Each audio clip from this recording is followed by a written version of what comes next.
जय हिंद दोस्तों। आज की करंट अफेयर्स की क्लास में आपका स्वागत है। आज है 14 जून 2026। आज का सुविचार है, यदि मनुष्य कुछ सीखना चाहे तो उसकी प्रत्येक भूल चूक न कुछ सिखा देती है। यदि मनुष्य कुछ सीखना चाहे तो उसकी प्रत्येक भूल तुम्हें कुछ सीखना है तो गलतियां करें। तो चलिए क्लास को स्टार्ट करते हैं। आज का पहला क्वेश्चन है, किस भारतीय उद्यमी को जून 2026 में मैसेजिंग प्लेटफॉर्म व्हाट्सएप के वैश्विक प्रमुख के रूप में नियुक्त किया गया है? तो किया गया है कुणाल शाह जी को। कुणाल शाह जी को। चलिए अगले क्वेश्चन की तरफ।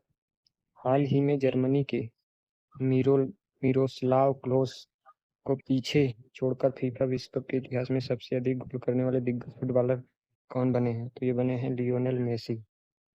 चलिए अगला क्वेश्चन। हाल ही में जापान के प्रतिष्ठित mobility resort Motegi race track पर रेस जीतने वाले पहले भारतीय मोटरसाइकिल रेसर कौन बने हैं? तो ये बने हैं विश्वनाथ चिरंत विश्वनाथ जी बने हैं। चलिए अगले क्वेश्चन की तरफ बढ़ते हैं। क्वेश्चन नंबर 4 है, मई 2026 में भारत के 8 बुनियादी औद्योगिक क्षेत्रों की संयुक्त उत्पादन वृद्धि दर धीमी होकर कितने प्रतिशत रह गई, जो 21 महीनों में इसका दूसरे सबसे निचला स्तर है? तो यह रह गई है 0.5% उत्पादन वृद्धि दर। चलिए अगले क्वेश्चन की तरफ बढ़ते हैं। एनएसए अजीत डोभाल की अध्यक्षता में ब्रिक्स एनएसए बैठक किस शहर में आयोजित की गई? तो ये की गई नई दिल्ली में। चलिए अगले क्वेश्चन की तरफ बढ़ते हैं। हाल ही में जारी 8 प्रमुख उद्योगों का सूचकांक किस मंत्रालय द्वारा जारी किया जाता है? तो ये जारी किया जाता है वाणिज्य एवं उद्योग मंत्रालय के द्वारा। अगला क्वेश्चन है, पहला सिंधु कुंभ किस राज्य या केंद्र शासित प्रदेश में आयोजित हो रहा है? तो ये हो रहा है लद्दाख के लेह में।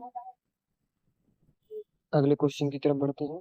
हाल ही में भारत ने सल्फेनामाइड्स एक्सले एक्सेलरेटर्स के आयात पर किन देशों पर एंटी डंपिंग ड्यूटी लगा दी है? तो ये चीन, यूरोपीय संघ और अमेरिका। अगला क्वेश्चन है, हाल ही में किसने केंद्रीय राज्य मंत्री पद से इस्तीफा दे दिया है? तो दे दिया है जॉर्ज कुरियन ने।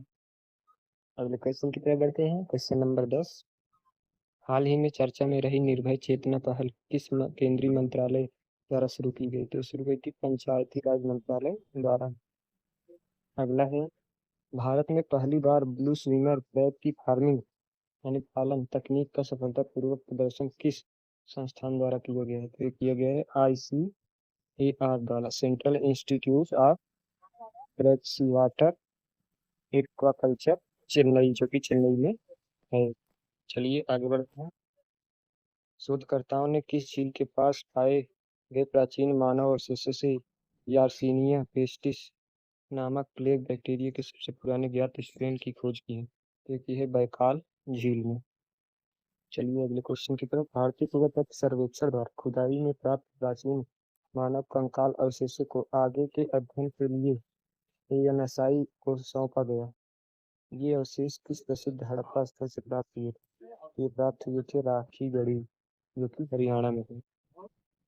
चलिए अगले क्वेश्चन की तरफ। हाल ही में पूर्वी भारत का सबसे बड़ा धार्मिक आयोजन अम्बुबाची मेला कहाँ किया जाता है? तो कामाख्या मंदिर गुवाहाटी में किया जाता है।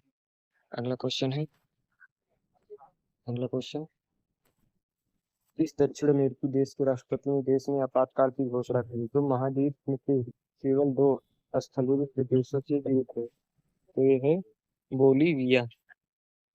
चलिए अगला क्वेश्चन, यहाँ से हमारे स्टेटिस्टिकल क्वेश्चन स्टार्ट हो जाते हैं। चलिए स्टार्ट करते हैं। पहला है, भारतीय संविधान के किस अनुच्छेद के तहत राष्ट्रपति केंद्रीय मंत्रिपरिषद के किसी मंत्री का इस्तीफा स्वीकार कर सकते हैं? ये है अनुच्छेद 75 के 2 के तहत। अगला है, दक्षिण अमेरिकी देश बोलिविया की राजधानी क्या है? इसकी राजधानी सुक्रे है। अगला क्वेश्चन है, पाक खाड़ी किन 2 देशों के बीच स्थित है? तो ये है भारत और श्रीलंका के बीच पाक खाड़ी। चलिए अगले क्वेश्चन की तरफ। पल्लीकरनई मार्शलैंड रामसर स्थल किस भारतीय राज्य में स्थित है? तो चेन्नई तमिलनाडु में। चलिए अगले क्वेश्चन की तरफ बढ़ते हैं। 16 अगस्त 1946 को प्रत्यक्ष कार्रवाई दिवस के समय बंगाल के मुख्यमंत्री कौन थे? सोचे। हुसैन, शहीद, सुहरावर्दी। चलिए, धन्यवाद दोस्तों, आज की क्लास हमारी यहीं पर समाप्त हो। वीडियो कैसी लगी इसके बारे में एक कमेंट जरूर करें, और अगर अच्छी लगी हो तो एक लाइक करें, अपने दोस्तों के साथ शेयर करें, और चैनल को सब्सक्राइब करना ना भूलें। और अगर आप इस पीडीएफ पाना चाहते हैं तो हमारे टेलीग्राम चैनल से जुड़ सकते हैं, जो कि कमेंट बॉक्स, डिस्क्रिप्शन और पेज के बायो में पिन है। धन्यवाद, जय हिंद, नमस्कार। मिलते हैं कल की अगली क्लास में।